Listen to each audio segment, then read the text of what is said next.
Hi everyone, I'm Courtney Madany, and today I'm introducing you to the theorist Dennis Mumby. Dennis Mumby is from Great Britain and is currently a professor of communication at the University of North Carolina at Chapel Hill, who holds the elite title of Carrie C. Boshamer Distinguished Professor. Mumby's research focuses on the communicative dynamics of organizational control and resistance under neoliberalism.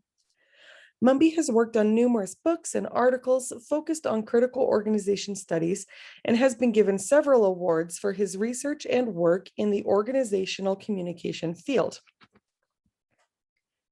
I love this quote from Dennis Mumby himself. He says, "My current research focuses on the relationships among discourse, power, and organizing.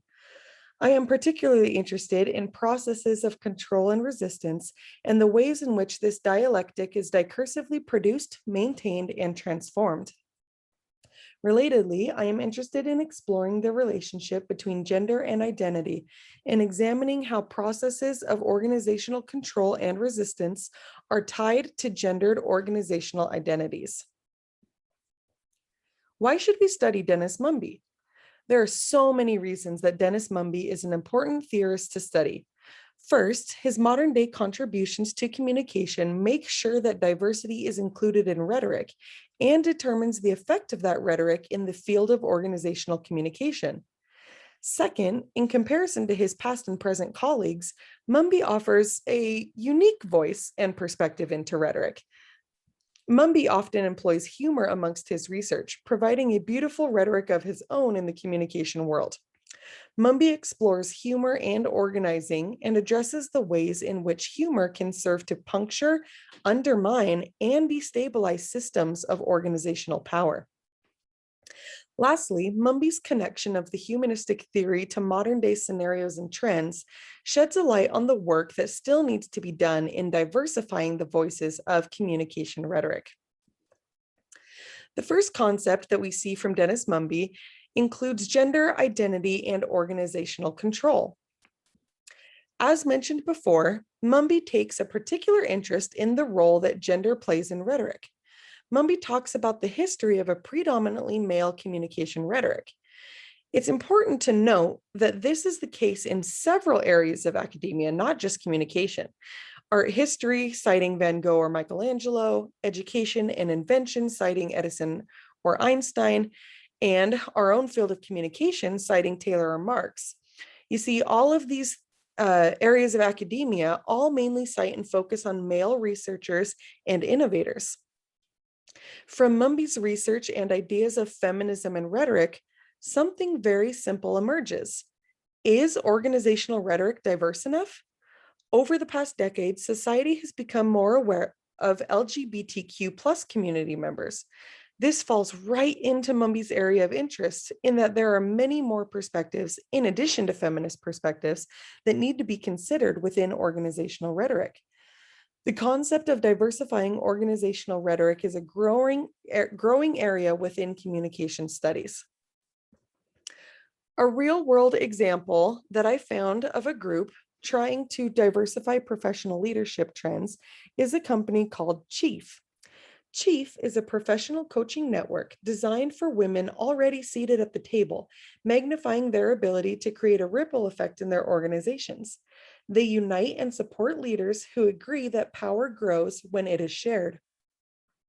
On their homepage, which is shown here, there's a scrolling list of well-known companies like IBM, Disney, Apple, and Netflix, whose female employees have joined the Chief network, followed by quotes from more well-known companies about why women should join Chief. This is a great example of how gender is becoming more recognized in the process of organizational control. A second concept we see from Mumby is evolving relationships among communication, power, and organizing. Dennis Mumby's many essays and articles have a common theme among them: humanism. And if you're in the field of communication studies, you pretty much are an expert on what humanism is. But As a reminder, the humanistic theory shifted the emphasis from structure, power, and individualization to individual needs and human relationships, and encompassed a diverse group of thinkers and writers. Mumby shows the history of evolving relationships by exploring early humanistic theories, starting with Friedrich Taylor's idea that the worker is constructed as an appendage to a labor process, and going through the different spirit of capitalism eras, ending in the recent 2010s, where a worker's emotions and fulfillment within a job have taken a much larger role in satisfaction rates. Mumby says, framed in terms of the relationships among communication, power, and organization, this repositioning process has shifted from direct, often coercive forms of power and control to forms rooted in consensus directed at the employee's sense of self and identity. Mumby teaches his audiences that new critical sensibilities are required if we are to get to grips with the increasingly complex ways in which meaning, identity, and organizing intersect. The way organizations communicate, distribute power, and organize systems constantly evolves and gets more complicated with each passing day. Mumby asks communication professionals to explore and question organizational rhetoric and discourse. He encourages readers to research organizational dimensions and ask if something needs to change. A real-world example comes from Sheryl Sandberg's book, Lean In: Women, Work, and the Will to Lead. In this book, Sandberg talks about the importance of shifting organizational rhetoric from solely white males to include female perspectives, and in turn, changing the widely accepted idea that women should prioritize family over career to giving them more power within the communication and organizing of institutions.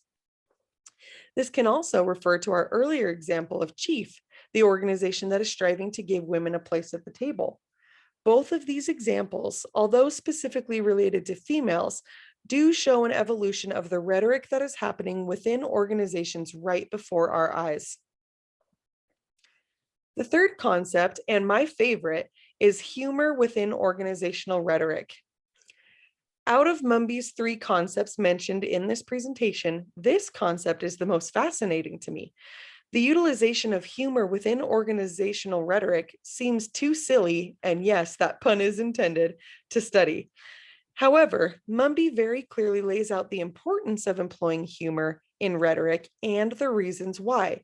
Mumby says, beneath organizational power, both institutional and individual, lies a deep sense of insecurity, a fear that that power will disappear.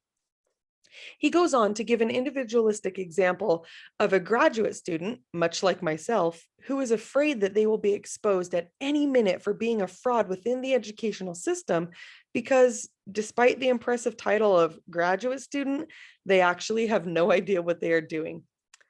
Mumby also refers to a moment at the Ford Motor Company where an employee was reprimanded after they smiled, laughed, and in turn slowed down the assembly line. He uses the Ford example to drive home the point that humor has traditionally been frowned upon in the world of communication rhetoric. Mumby says, I am convinced that the dysfunctions and abuses of organizational life are frequently predicated on the desire of people and institutions to protect their identities at all costs. The problem is that those identities are not fixed and are constantly under threat. And so people must constantly work to protect those identities, often at the expense of other, less powerful coworkers, and by extension, a strong sense of community. Humor is a practically enacted theory that, if invoked in the right way, outs us all and makes explicit how we really do make it up as we go along. My last real-world example comes from Mumby himself. He tells a story of a lecture he attended where the speaker farted throughout the entire lecture. Mumby was fascinated by the fact that no one else in the room seemed to even notice that this was happening. Mumby declares that his fart story stands as an allegory for how much humor can speak truth to power in institutional settings. Through the example of this story, Mumby explains that much of the destructive side of organizational communication exists in part because institutions and the people who run them take themselves far too seriously.